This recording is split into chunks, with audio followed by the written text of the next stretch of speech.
Good afternoon. My name is Amy Jordan, and I'm an associate professor of African American history and currently co-dean of the Office of Institutional Diversity and Inclusion. I'd like to welcome you to the Mitzvah Project.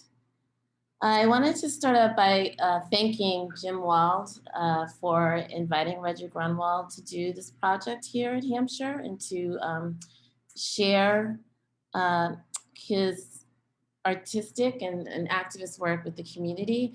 And I also wanted to sort of say a few words about why this project is so compelling to me. This will be my first time seeing it. When Jim approached me, I was really intrigued by the theatrical nature of the project. You know, Professor Wald and I often meet students who have very varied relationships to history, but one of those relationships sometimes is still struggling to break out of a high school textbook orientation, right? Where history is flattened and constructed in the passive voice. And projects like the Mitzvah Project offer an opportunity to break out of that and to explore and expand our historical imaginations. And I was particularly intrigued by the use of a theater project to sort of really think about these big questions, such as, what is our responsibility to those who are victims of genocide and other historical atrocities.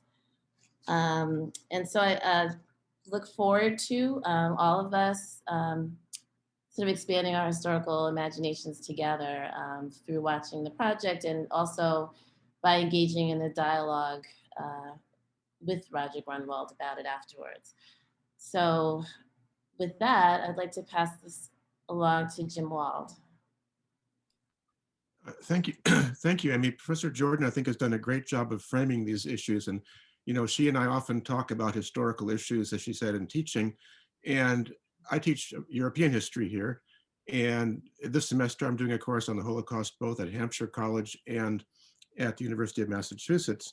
And one of the questions we face when talking about these histories, especially painful histories, slavery, racism, and Holocaust, and genocide, and so forth, is, how do we as historians and as citizens do justice to the distinctiveness of the event, the fact that it was a particular historical event that affected particular people, and the fact that it may have a universal message.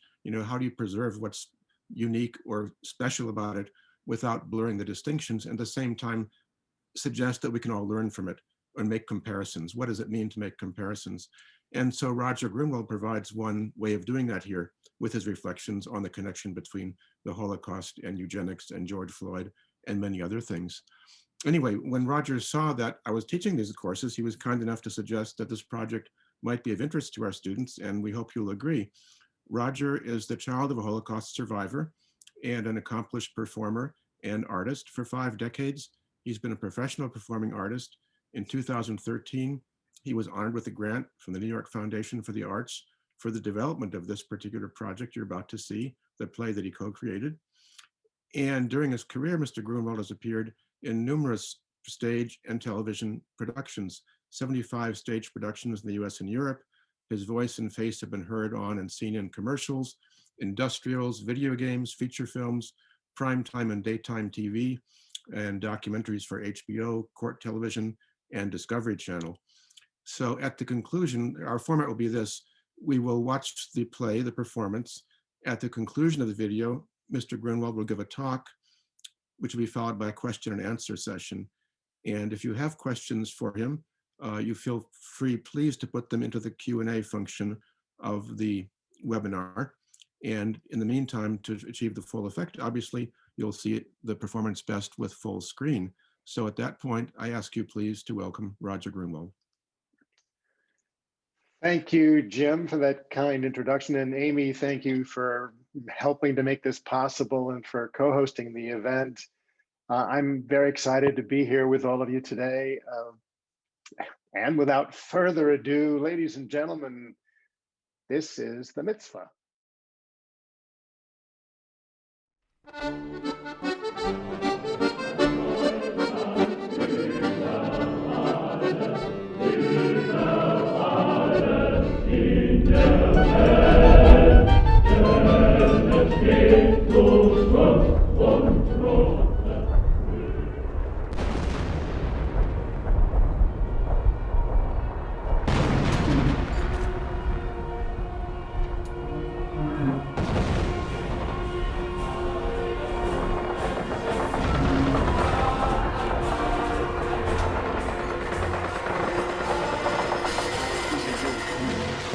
Ihr habt das für einen Spaß gehalten. Ja? Sie lachen heute nicht mehr. Steht eine Laterne und fliegt sie noch weiter. Da wollen wir uns wiedersehen bei der Laterne. Die Partei ist Hitler! Hitler aber ist Deutschland, wie Deutschland Hitler ist! Hitler!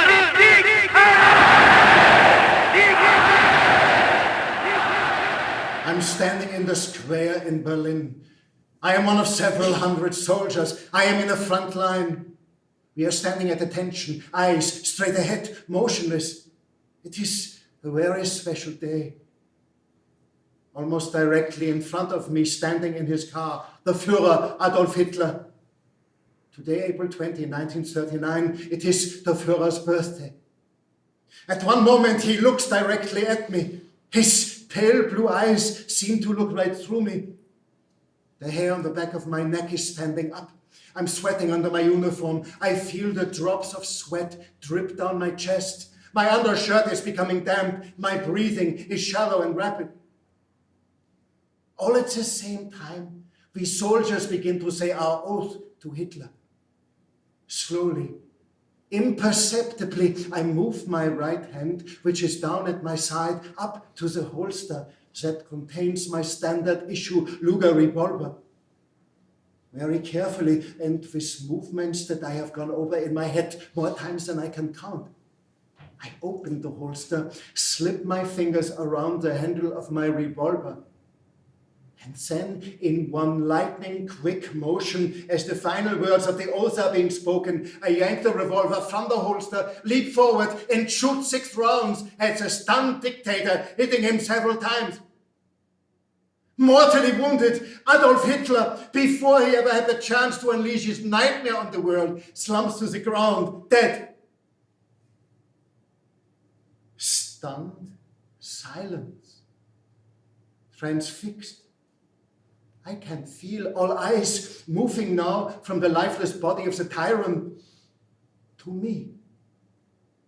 I slowly lower the still smoking gun that is in my right hand, and am instantly mobbed by the soldiers, generals, and various dignitaries. Everyone is shouting hysterically. I am lifted up on the shoulders of my comrades. The war ended today before it even began. By my hand. By my hand.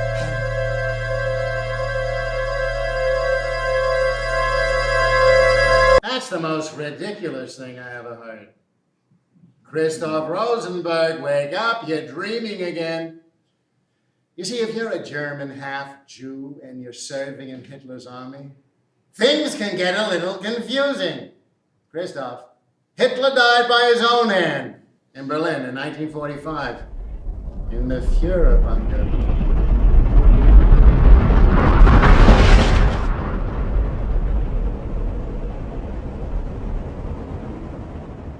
When Hitler reviewed the troops in the square on his birthday, the soldiers didn't even have ammunition in their guns. Hitler wasn't stupid. By his hand, you see this hand? Fingers, palm, knuckles, nails. What is a hand good for? Well, I can think of a few things. You can kiss the hand, you can wave the hand, you can shake the hand. It's good for planting, harvesting, tasting, touching. Okay, what else is it good for? Well, between 1936 and 1945 in Europe, one thing that stands out that the hand is exceptionally good at is killing. Shooting, for example. Let me tell you, all kinds of shooting. Yes, a hand just like this one pulled the trigger of the German machine guns in Seville. The phalangists. Riga, Vilna, Minsk, Warsaw, Lvov, Krakow, Kovno, Stalingrad, and many, many more cities, towns, villages, open fields, wooded areas, attics, basements, school playgrounds, and courtyards. Hands are very useful, versatile, and necessary, but not only for shooting. They work well with knives, bayonets, hand grenades, flamethrowers, gas chambers, and ovens. I mean, how do you open a canister of Zyklon B, the contents of which you then pour using your hands, I might add, through the specially built air vents at the top of the gas chambers at Auschwitz, bringing about the death of millions of innocent people, mostly Jews. How? You guessed it. How do you pull a pin from a grenade and throw it into a group of unarmed civilians? How do you open bomb bay doors and release tons of incendiary bombs over the civilian population of a city? How does a German doctor inject blue dye into the brown eyes of a Jewish girl from Budapest? How? Correct! Yes, I know. There's this small matter of the brain sending a signal and all that biochemical crap, but that's minor. Without the hand, nothing. Using this hand, a man signed his name on a piece of paper.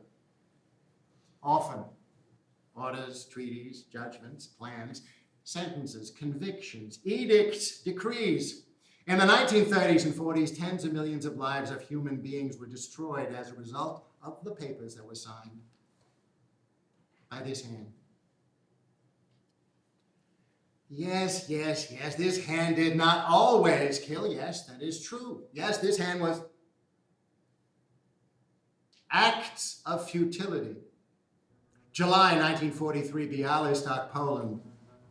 This was the hand of a Jewish mother. She instinctively moved her hand to shield the head of her infant son, whom she was cradling in her arms in a futile attempt to stop the bullet fired by the revolver in the hand of a 22-year-old SS whom she never met, never exchanged two words with, who himself was the son of a mother who raised him, cradled him as an infant, stroked his head lovingly with her hand in her home, in her village, somewhere on the outskirts of Dresden. They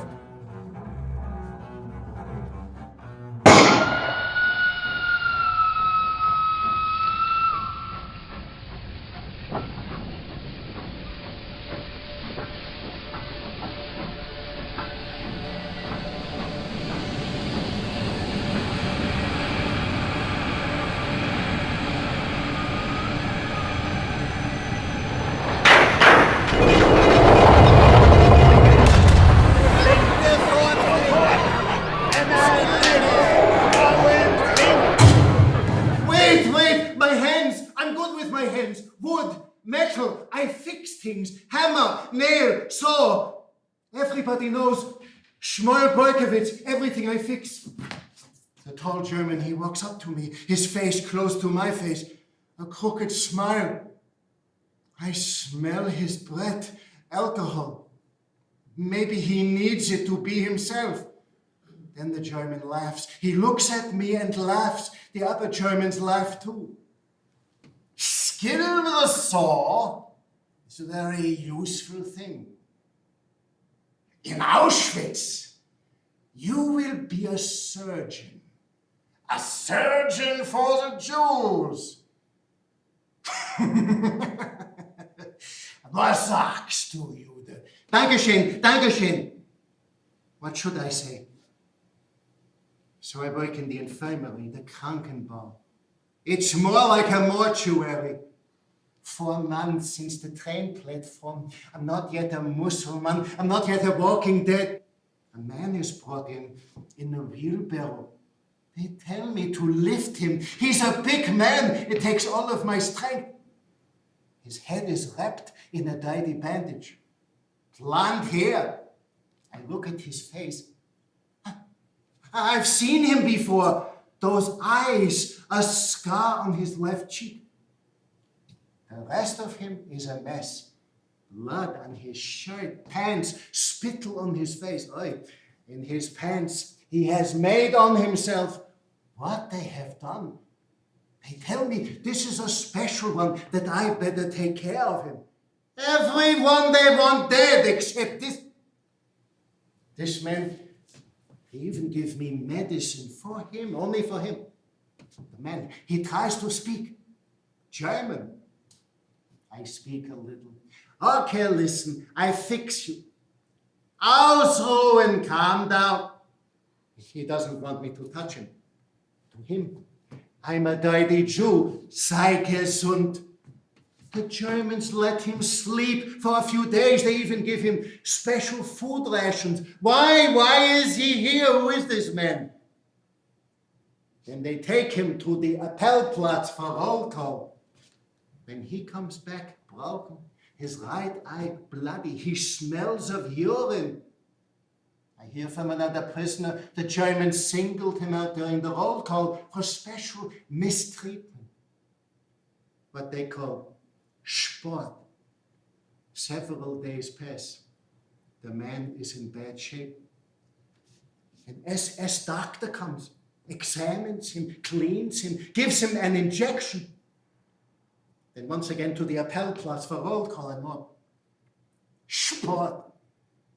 This time is the voice what they did to him. His left arm is broken at the elbow. It bends the wrong way, hanging. I see the bone, it comes through the skin. I try to clean him with a damp rag. He screams with pain. Then he throws himself on the ground. He's shouting something about his father. Wait, don't hit me again, Papa, please. Es tut mir leid. Mama and I wanted to surprise you, Papa. I worked so hard to learn the Baruchas and the Torah portion. For my bar mitzvah, Mama thought you'd be pleased. No, I won't, never again, I promise. Only German. Look, Papa, ich bin Oberleutnant. I'm a first lieutenant. Mein Eisernes Kreuz, erste Klasse. My Iron Cross, first class. And look, Papa, by the Führer's own hand, eine Deutsch-Blutigkeitserklärung, a declaration of German blood. With my name, Christoph Rosenberg. Now that's the most ridiculous thing I ever heard. Eine Deutsch-Blutigkeitserklärung? Christoph Rosenberg, the half-Jew, is miraculously transformed into an Aryan with one stroke of the pen. A pen in the hand of the Führer. Shmuel Boykowitz of Bialystok, on the other hand, is a 100% pure, glatt kosher Polish Jew.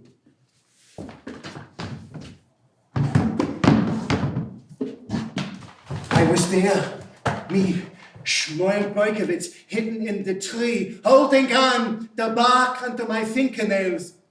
Wait. That voice. Esther! But the SS doesn't wait.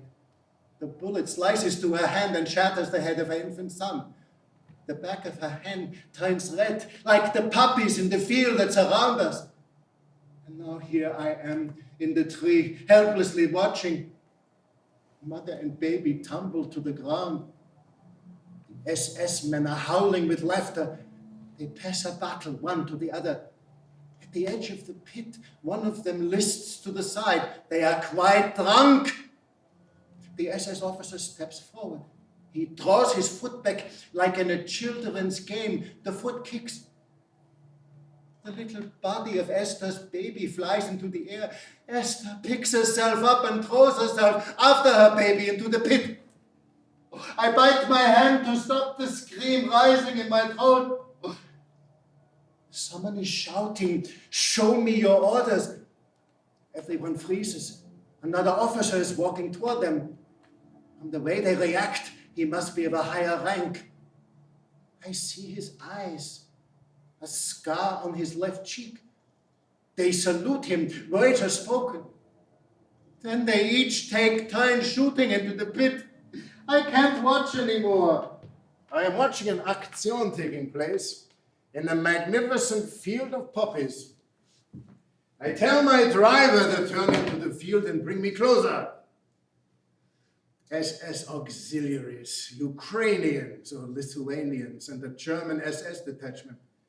In front of them, maybe 200 Jews, women and children mostly. They stand in front of a deep trench. Many of them are naked, their clothes heaped in piles. In front of me, a young SS officer. He appears drunk. He draws back his leg and kicks an object into the air. I see now. It is the body of a baby. The young mother then hurls her naked body into the pit after her dead infant.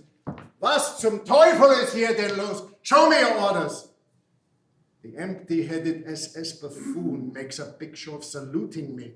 He says his orders come directly from the Führer. And what are the Jews good for anyway but target practice? They all laugh. The officer turns and aims his revolver into the pit. The bullet shatters the young woman's ankle. But she continues to crawl over the pile of bloody corpses towards the body of her infant. My blood runs cold. My blood. One of his comrades aims and shoots, grazing the young woman's right ear. More drunken laughter. I slip my fingers around the handle of my revolver, move to the edge, take aim, and shoot into the trench. Once in the back of the head, she goes limp. The laughter stops. Game over. I turn to the young officer. His mouth is wide open in surprise. The second bullet from my revolver finds its mark and explodes through the back of his head. By my hand. By my hand.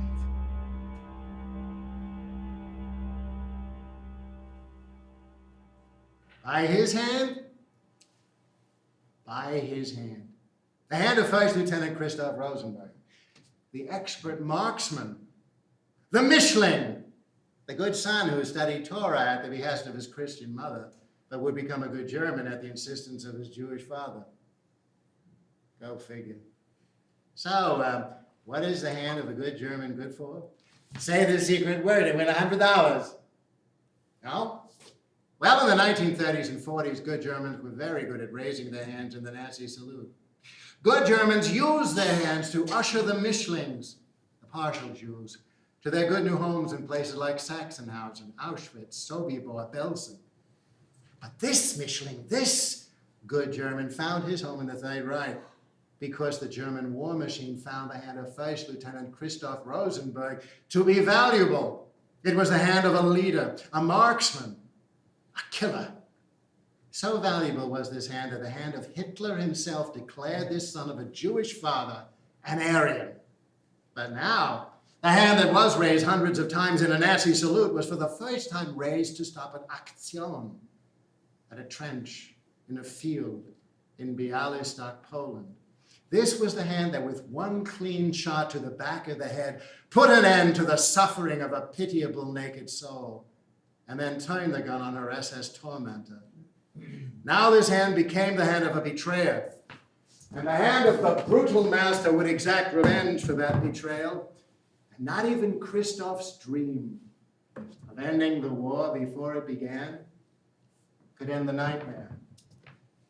But the hand of the Jew from Bialystok, the one who could fix anything with his hands, had a special instrument at his disposal, a damp rag. It was the rag he used to cleanse. In the infirmary, there was more like a mortuary. It was the cleansing rag that he gently placed over the nose and mouth of the fallen marksman.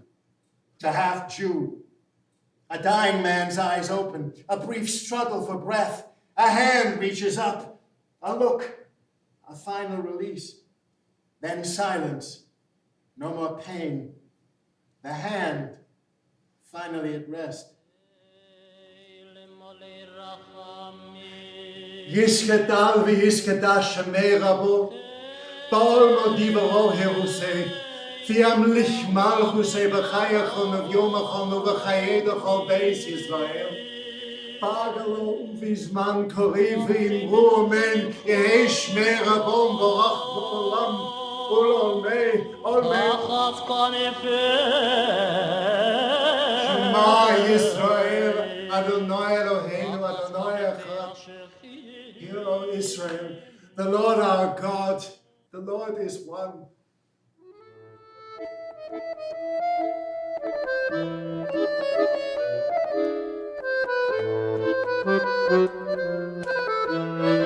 Once again, I'm Roger Grunwald, the fellow who is in the video you just saw. I am thrilled that you can all join me today and take part in this streaming history lesson. Now, if over the course of my talk you have any questions about the play, like things you didn't understand, or if anything comes up during my talk that you have questions about, just click on the Q&A button on the bottom of your screen and ask whatever question you might have, as succinctly as you can in a sentence or two, if possible. And I'll get to as many of your questions as I can during the question and answer portion of my presentation, which will come right after my talk. So let me start by telling you a little bit about myself, my family background, and how it is I'm here with you today. Well, I was born and raised in San Francisco, went to college at UC Berkeley, and for close to 5 decades, I've been, as Jim in his kind introduction said, I've been a performing artist. So in addition to the characters I played in the video you just saw, these are a couple other characters I played over the years. But for 3 of those decades when I was acting, I was also a community organizer. During my community organizing years, I helped to build a number of organizations in New York City that focused on empowering young people in underserved communities. I'm also a co-founder of an experimental theater in New York, and I've spent the better part of the last dozen years creating and performing in Holocaust-themed dramatic works like the Mitzvah Project. And my mom and dad were both German Jews and came to America after the war. In the 1930s, my dad fled from Germany to the Philippines, which at the time was one of a handful of countries in the world that admitted Jewish refugees. Once my dad was settled there, he sent for his mom, who joined him in December of 1938. Well, she was lucky she got out when she did. It was 1 month after Kristallnacht, a Nazi anti-Jewish rampage throughout Germany. In English, Kristallnacht is known as the Night of Broken Glass because of the thousands of Jewish businesses, synagogues, and homes that were destroyed and burned over 2 days in late 1938. This was my grandmother's passport. You'll notice the large red J for Jude, Jew, at the top. Although my father and his mother were able to find a safe haven in the Philippines, at least until the Japanese invasion, which forced them into hiding, my mother and her family weren't so lucky. They first tried to secure visas to the United States, but were unsuccessful. Both before and during the war, the United States closed its doors to Jews fleeing the Nazis. Holland was my mother's family's second choice. They fled to Amsterdam from their home in Frankfurt, thinking that would be safe, as did many German Jews. After all, Holland was neutral in World War I. But in May of 1940, after Holland capitulated to the Germans, it was just a matter of time before my mother's family, as well as most every other Jew in Amsterdam, not to mention the rest of Holland, was rounded up and deported. This photo is of my mother in the center, flanked by her 2 sisters. It was taken a few years before they were rounded up. On the left is my Aunt Ilse, who I never knew. She was the youngest of the 3. In 1943, at the age of 23, Ilse was murdered in Sobibor, a Nazi death camp in Poland, along with their father, Hugo. On the right is my Aunt Annie, who survived the Bergen-Belsen concentration camp. Well, I was fairly young when I first learned of my mother's internment at Auschwitz and what happened to her after she was deported. This photo is of my mother's forearm. It was taken by my sister toward the end of my mom's life. What you're seeing is the now faded number that was branded onto my mom's arm at Auschwitz, 78465. These crude tattoos were branded onto the arms of all the slave laborers at the camp. You see, slave laborers at Auschwitz no longer had names, only numbers. But I never really knew the details of my mother's camp experience when I was growing up, not until I was in my late teens. I was 18 or 19 when I read her oral history for the first time. It was only then that I was finally able to process and understand something. You see, no matter how many times I read her story, I don't think I'll ever really be able to imagine, to comprehend what she went through. This photo of my mother was taken a few short weeks after her liberation. It's hard to tell, but she had already been gaining back weight. At the time, she was recovering in a Red Cross camp in the south of Sweden. When this photo was taken, it was already several weeks later, and she had started to look much healthier. When my sister and I were growing up, my mom used to speak at high schools, community organizations, colleges, churches, and synagogues. As with other survivors, she felt an obligation, as one of those who lived, to make sure that what happened won't be forgotten. In retrospect, it's clear that my mom's history and life experience had a profound influence on the direction of my life and the choices I made. On some level, I understood that I too have an obligation, as my mother's son, to participate in a fight for justice and against prejudice, wherever it is and whoever is victimized by it. My mom's my inspiration. She's literally why I'm here today. The following 3 photos were taken last year on the occasion of the 75th anniversary of Auschwitz's liberation by the Soviet Army.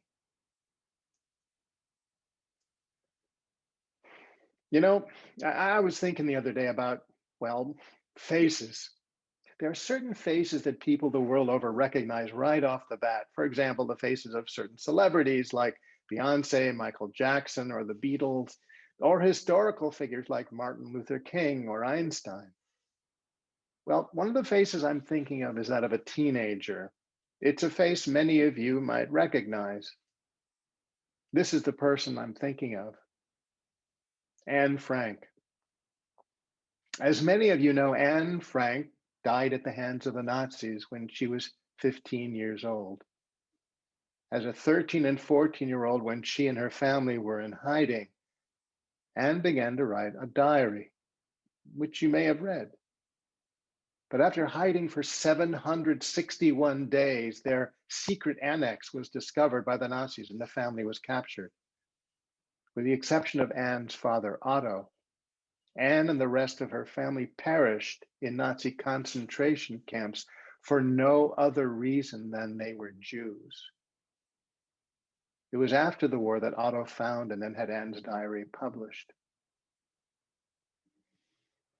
Exactly 75 years later, the face of a middle-aged Black man by the name of George Floyd, who was murdered by police in Minneapolis, became a face that people around the world have also come to know. Massive protests have taken place across the US, as well as in cities around the world. These are some of them. Tragically, we have come to know about both Anne Frank and George Floyd and recognize their faces because of the horrific things that happened to them. But they are just 2 of tens of millions of people, young and old, people of color, Jews, Muslims, poor people, LGBTQ people, who over the years have had their lives snuffed out, often in the worst ways imaginable, and for no other reason than the color of their skin, their ethnicity, their beliefs, who they choose to love, or how they identify. So you just saw The Mitzvah, my short play, which tells a story about both Christoph Rosenberg, the half-Jewish officer in the German army, and Shmuel Berkowitz, the Polish Jew from the town of Bialystok. These 2 characters are composites. They're based on, but were not themselves real people. In the play, Shmuel and Christoph crossed paths during the darkest days of the Holocaust. But the play is more than just these 2 stories. It's also a story about the impact the devastating impact of prejudice. Let me tell you what I mean. So Christoph's father was Jewish, but his mother was Christian. That's why the Nazis called Christoph a Mischling, which was the Nazis' derogatory term meaning half-breed or mongrel. Although Jews have lived there for centuries, Germany has been and still is today a majority Christian country. And as you may recall from the study guide, the Catholic Church, both in Germany and throughout most of Europe, as well as many Protestant denominations, have for centuries perpetuated hateful myths about Jews and Judaism. And that can be traced all the way back to the beginnings of Christianity itself. The irony is that virtually all of the earliest Christians, including Jesus and his apostles, were themselves Jews. Anyway, back to Germany. Up until the late 1700s, most German Jews lived in ghettos and couldn't read, write, or speak German. But over time, that began to change. And slowly, Jews began to assimilate, hoping to find a place for themselves in German society. But in the process, they encountered all kinds of barriers. Jews were barred from many professions and weren't allowed to vote or become citizens. And periodically, Christian Germans went on murderous rampages, targeting and killing Jewish men, women, and children, just because they were Jews. Given the ways they were being discriminated against and persecuted, many German Jews whose families had lived in Germany for generations emigrated to other parts of Europe and to North America, seeking a better life. But many other German Jews didn't want to leave because Germany had been their homeland for generations. But of those who stayed, many felt that the only option open to them was to stop being Jewish. Let me tell you what I mean. Between the years 1800 and 1900, more than 70,000 Jews converted to Christianity in both Germany and the Austro-Hungarian Empire, and many more abandoned Judaism altogether, not even bothering to convert. Between the years 1870 and 1929, intermarriage was off the charts. During that time, it is estimated that in both Germany and Austro-Hungary, some 84,000 mixed marriages took place. But by 1933, the year Hitler became chancellor, everything changed.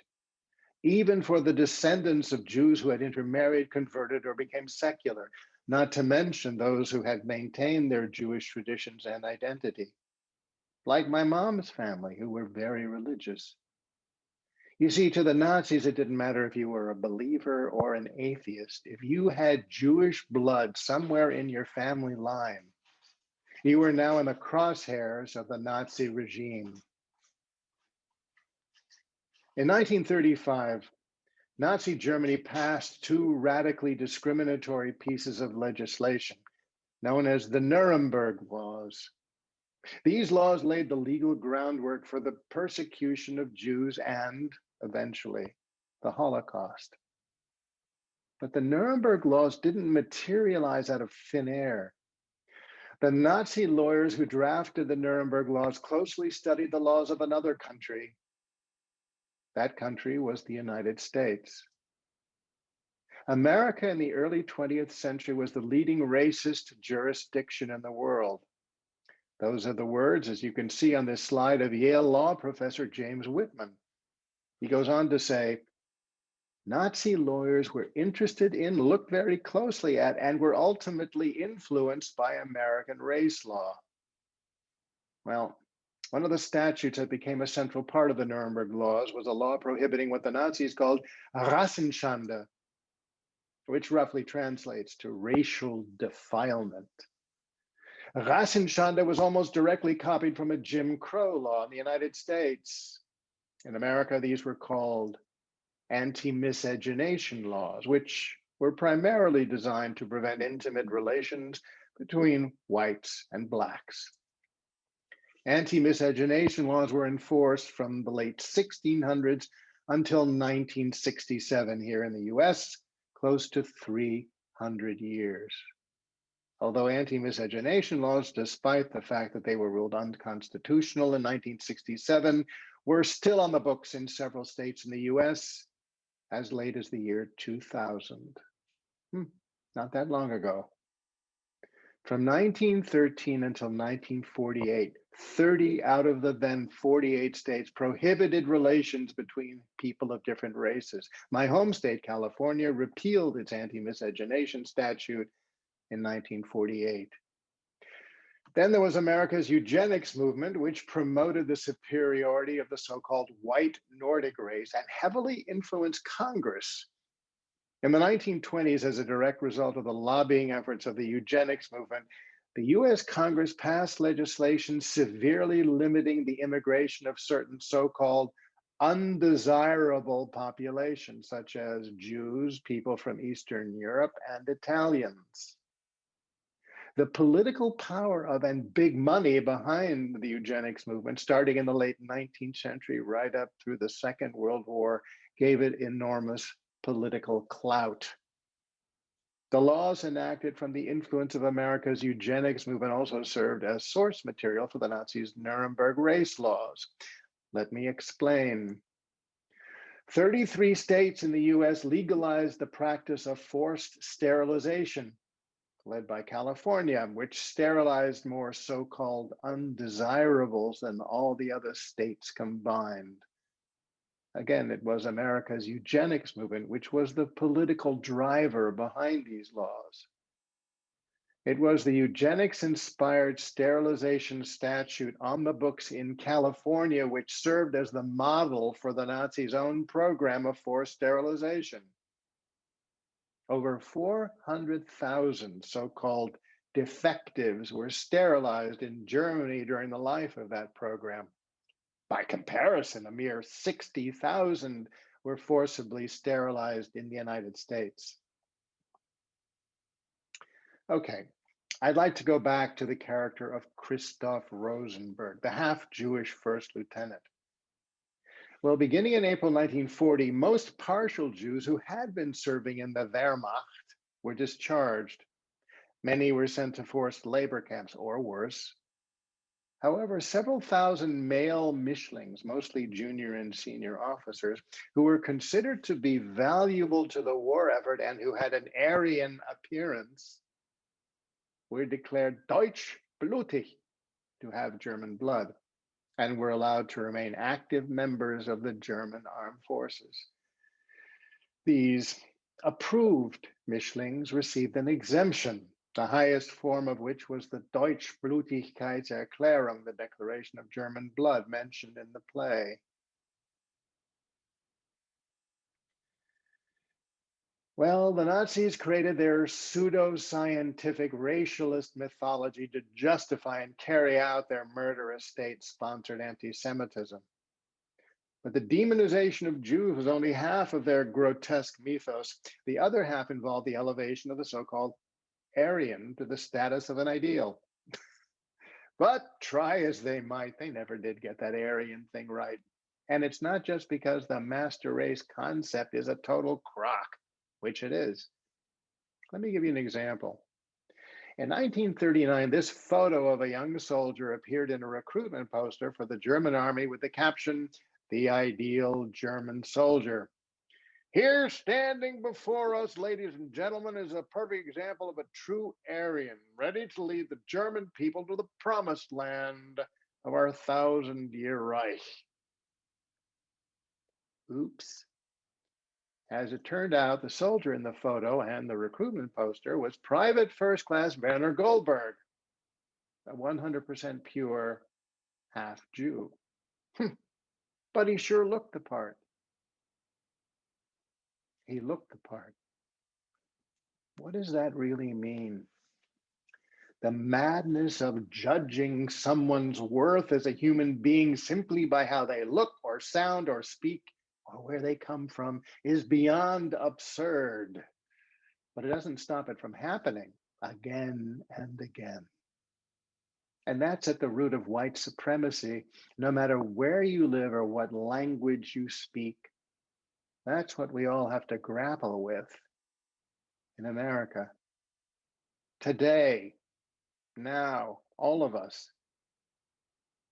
Ironically, there were several cases in Nazi Germany where members of the Gestapo and SS, when they were out of uniform, were set upon by other Nazis simply because of how they looked. The thugs thought that their fellow Nazis looked Jewish, and for that reason, they couldn't be real Germans. Before I wrap up, I'd like to leave you with the following thought. It was a mere handful of years ago that human beings, for the very first time, successfully mapped the human genome. One of the things that we've learned during this period of incredible scientific advancement in the field of genetics is that over the millennia, the DNA of every human being has become so intermixed with every other human being that there is no longer, frankly, because there never was any pure anyone. No pure Nordic people, African people, Middle Eastern people, Caucasian people, Asian people. On the most fundamental level, race and ethnicity are meaningless and wholly unscientific constructs. We're all an amalgam. We're all mishlings. There is no other. The other is us. Final word. I know you don't believe that what I've been talking about today is simply in the past. Unfortunately, stigmatizing and demonizing the other still goes on. Well, one of the most shocking photos to come out of the failed insurrection of January 6th at our nation's capital was this one. The name on this man's sweatshirt is the name of the concentration camp where my mother was nearly killed. 1,300,000 human beings were deported to Auschwitz. 1,100,000 men, women, and children were killed there. To think that somebody was wearing a hoodie with those words while defiling the nation's capital is more than deeply upsetting.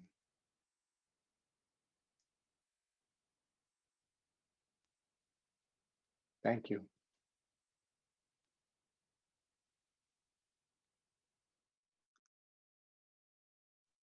Jim? Thanks, Roger. We had one already during the talk that was asking how you found these stories, and I'm assuming it refers to the larger process of these composites you talked about. And you may want, perhaps you answered the question, perhaps you want to elaborate on that. Yes, I can elaborate. Look, go ahead. Oh, I related thought actually. You know, I mentioned I'm teaching a Holocaust course, and next week we get to the actual beginning of the Nazi regime.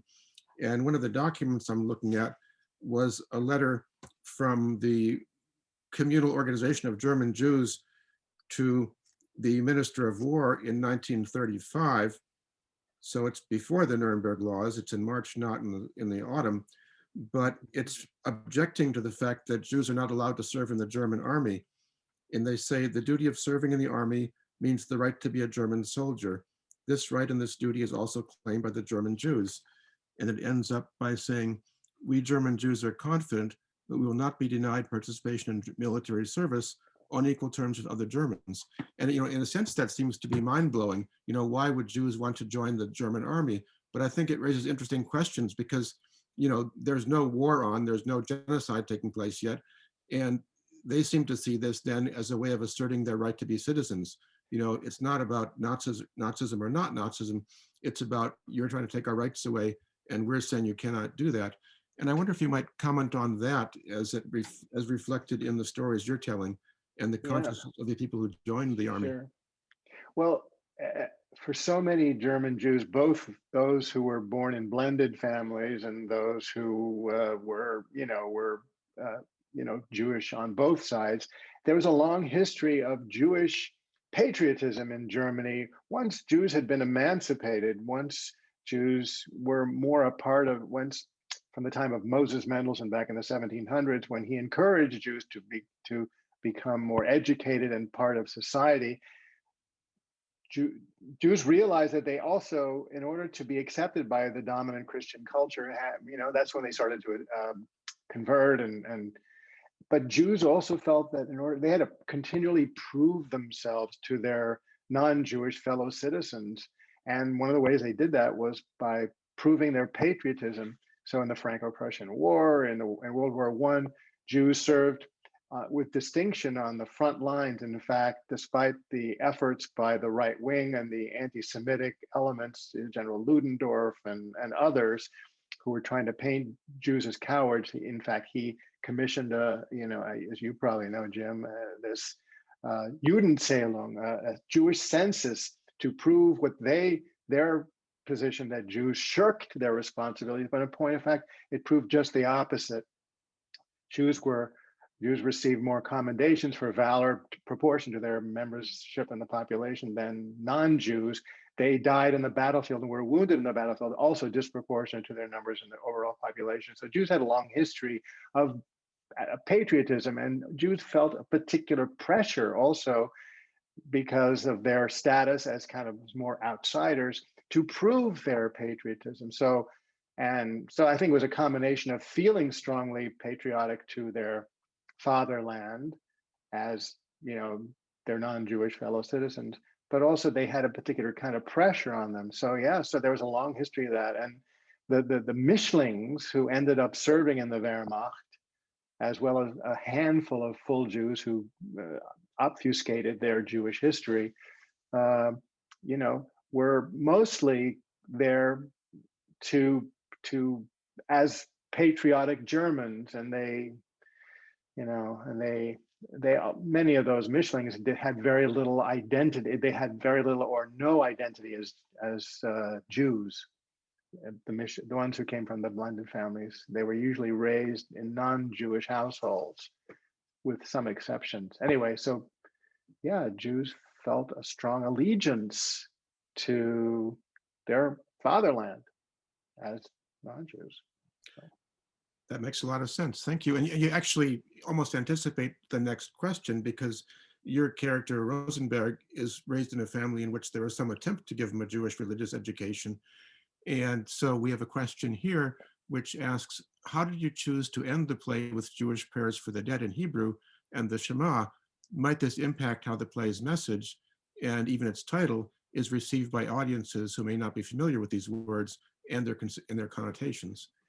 Yeah, I think it may be the case that people don't understand, but I think maybe folks can glean something from it. I'm not expecting every person who watches the play to get every element of it, but there's obviously something going on at the end, because the character of Shmuel, the Polish Jew from Bialystok, whose job was to work in this infirmary, it was more like a mortuary, and got to know this character of Christoph, he took it upon himself. I'm going to kind of give away a question that I had for the audience, but I might as well. The mitzvah, the name of the play, mitzvah means a number of different things. It means obligation, commandment, but in more common usage, it's kind of thought of as a good deed. Well, there are two incidents in the play which my director and I decided we wanted to name the play after, that in non-Holocaust times would be considered, the worst kind of sin. But in the time of the Holocaust, they were good deeds. One of those is at the very end of the play, when Shmuel realizes that Christoph is being kept alive, only to be brutalized as his punishment for what he did in the field in outside Bialystok, where the atrocity was being committed when he shot the SS man. He was arrested and thrown into Auschwitz, and he was being kept alive by the SS, only to be brutalized and then brought back to health and brutalized again. And Shmuel, when he realized this, he took it upon himself to deliver Christoph from his oppressors by taking his life, using the damp rag that he used to cleanse in the infirmary that was more like a mortuary, as he describes in the play. He took the damp rag and put it over the nose and mouth of the fallen marksman and snuffed his life out. So this was in more traditional terms considered a violation of one of the primary tenets of the Ten Commandments.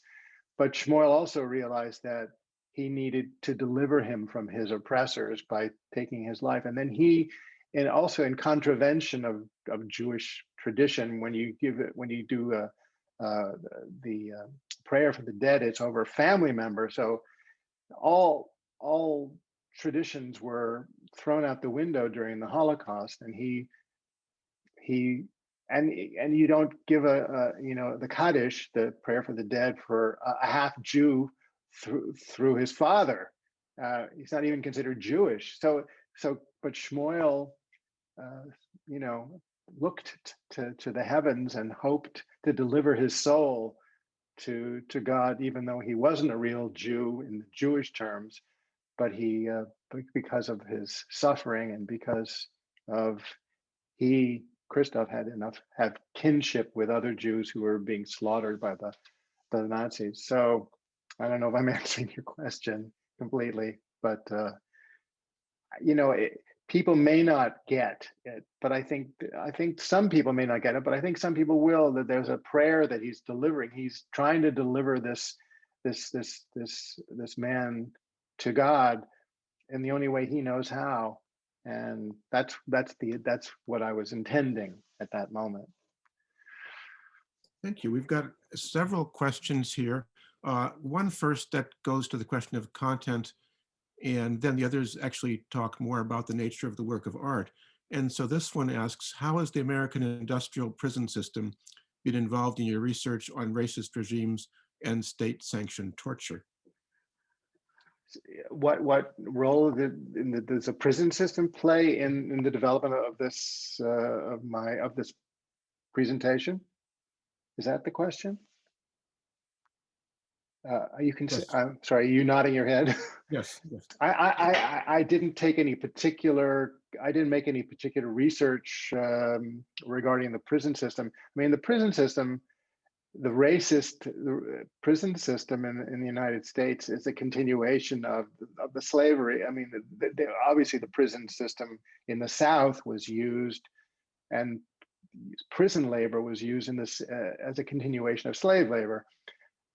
There was no particular component of that in either my talk or but it's part and parcel of the American system that even to this day, I mean, again, George Floyd being the most prominent recent example, there are too many to mention virtually every day of how African American men in particular, although Breonna Taylor is an unfortunate exception, maybe not even an exception, are targeted by the racist state.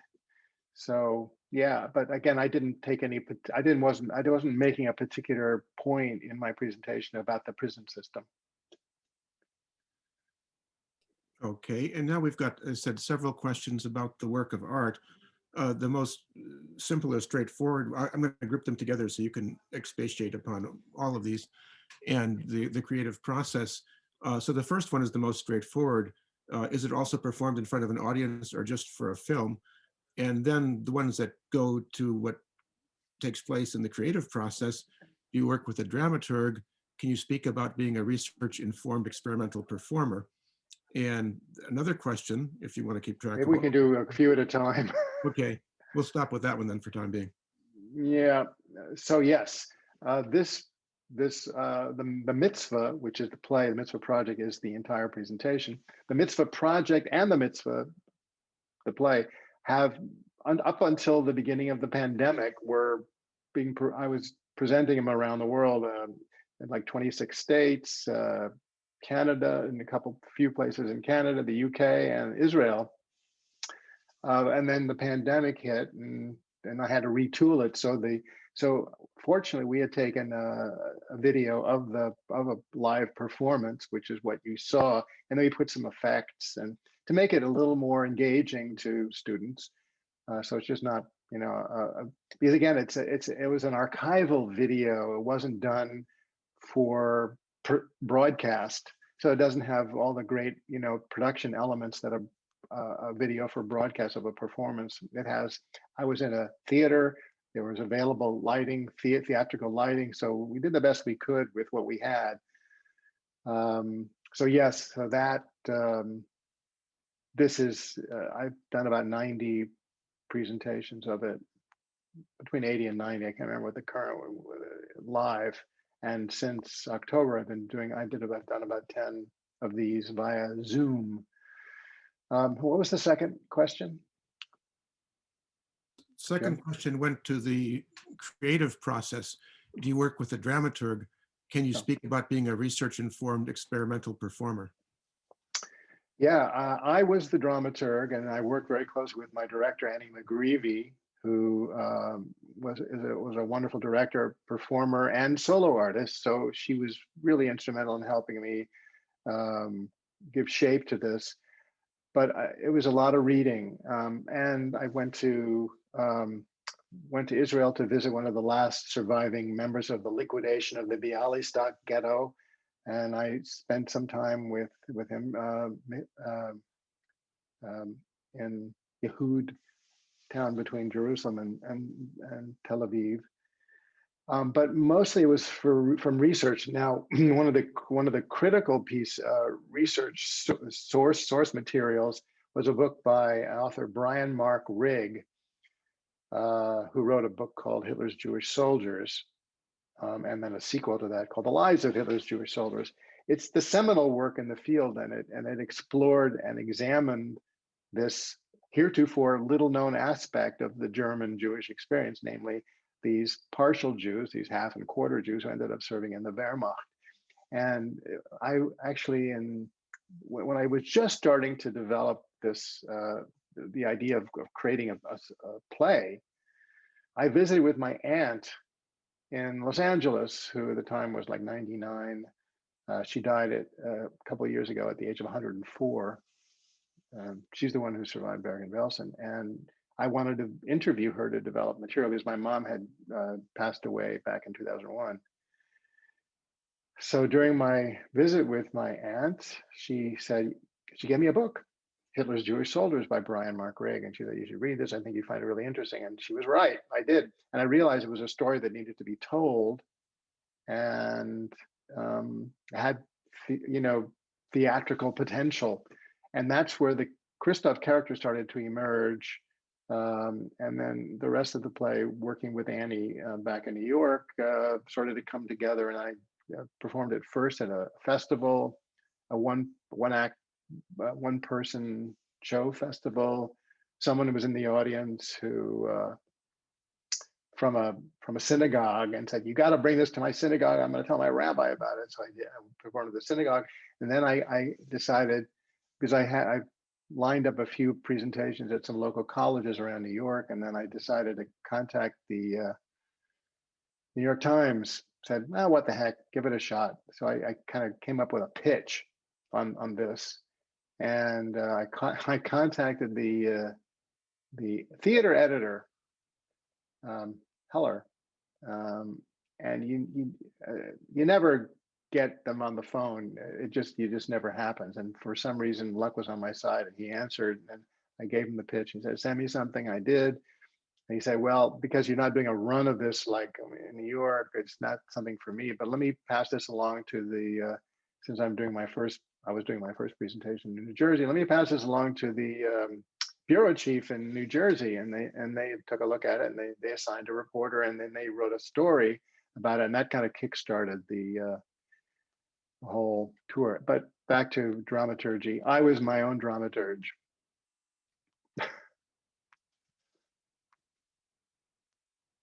Great. And another question about this is, do you think that all art is political? And to what extent did you intend for the mitzvah to be or not be seen as so? Do I think all art is political? Well, geez, I mean, I suppose you could say that, even if it's, it has no political content or no political point of view, even if it's just like, about somebody, growing up in New Brunswick, New Jersey, and what their life is like. everything, I guess you could label it that way. This was created explicitly to kind of fill a void. That was my impetus behind this. As I said in my talk, my mom used to speak at colleges and community organizations and high schools to make sure that what happened to her and to her family and to others wouldn't be forgotten. And a lot of survivors have done that over the years, but now that generation is dying out. In fact, it has pretty much died out. My mom was 28 years old when she was in Auschwitz, which was a good age. I mean, good in terms of she was healthy, young enough. It's kind of an optimum time. I mean, needless to say, what as she would say, her survival was due to luck more than anything else. But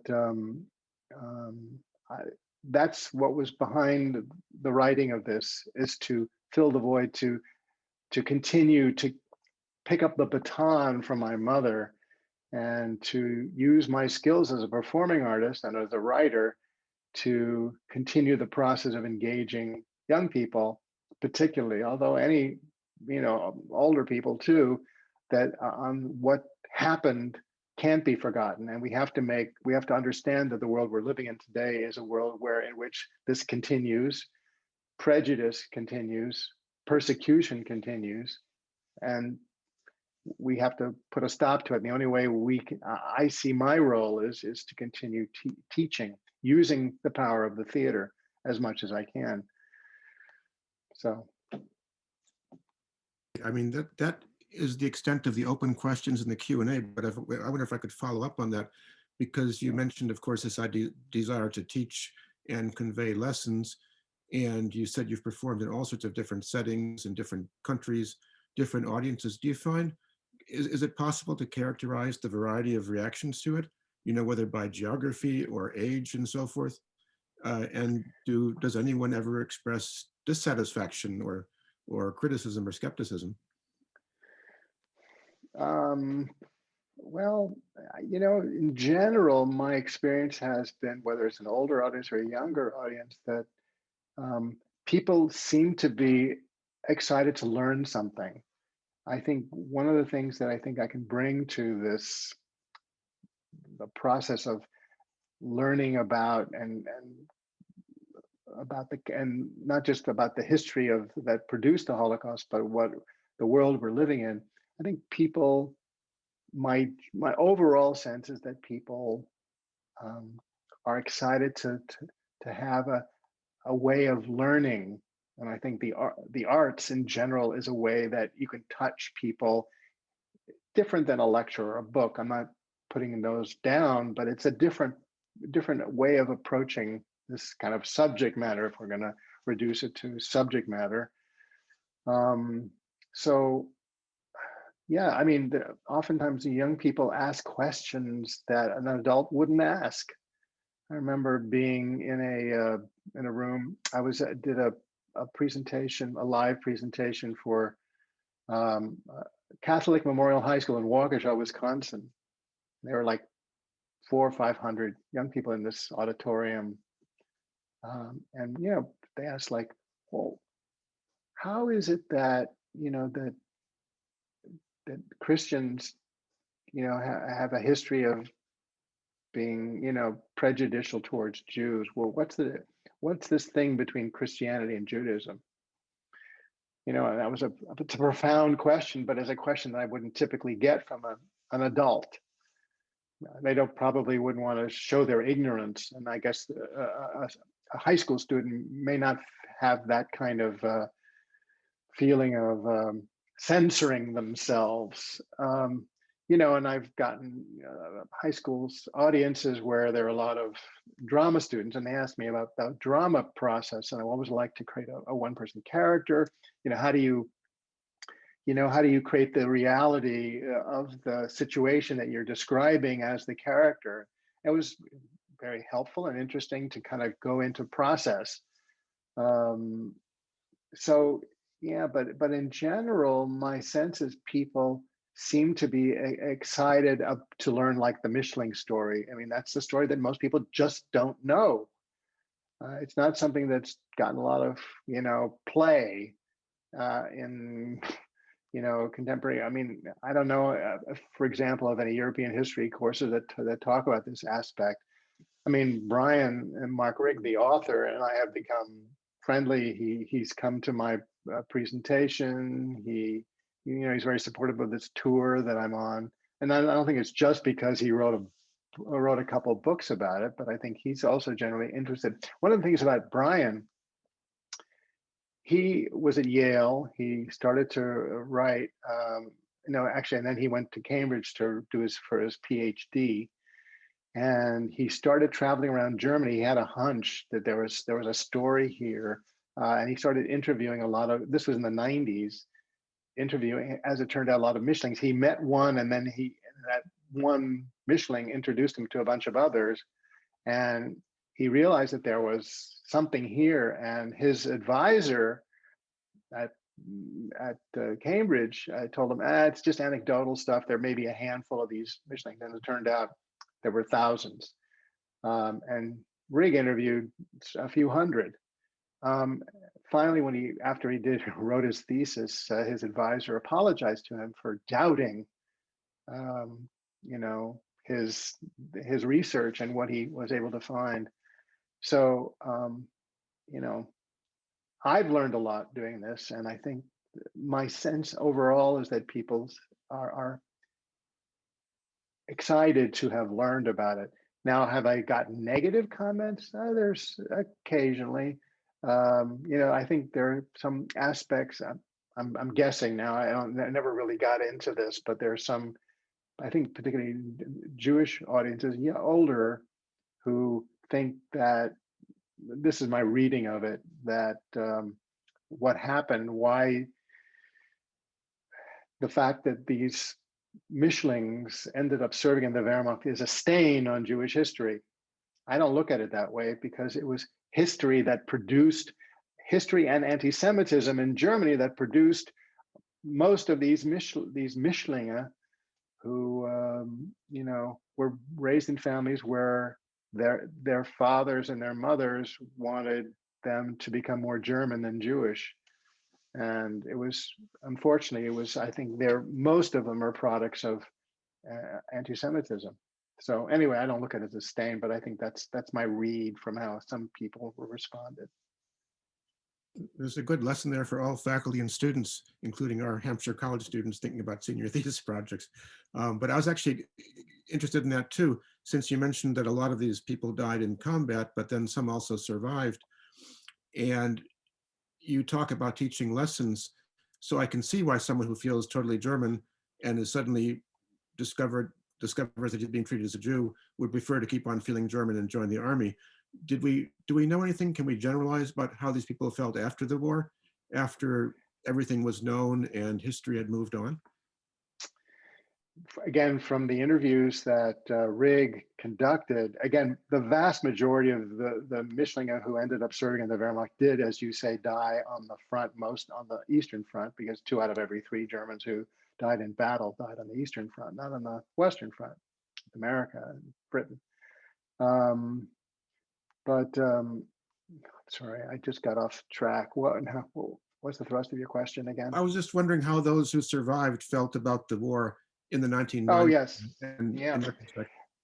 Well, in general, they felt that they did their duty. And when Rigg asked them, again, it's part of their German identity. Again, most of these Mishlinge had no Jewish identity at all. They had to go through a process to get accepted as Mishlinge.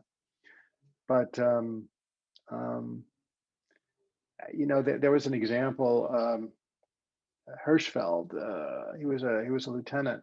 He was born a full Jew, born in an Orthodox family. Now he went into the army to hide, to find a way of kind of surviving the war. Most of his family perished, but he survived. In fact, he even got married in 1943, I think, to his Jewish girlfriend, but he falsified his own identity and falsified her identity. They were able to find a way. He said in his interview with Rigg that he said the Shema every day before, going out on the battlefield. But he survived the war. He still lives in Germany, has his medals, and feels that he you know, when Rig asked him and others about, well, what did you know about the Holocaust? Most say, and this is not beyond belief, that they didn't know the extent of the mass murder that was, the deliberate industrial scale mass murder that was going on.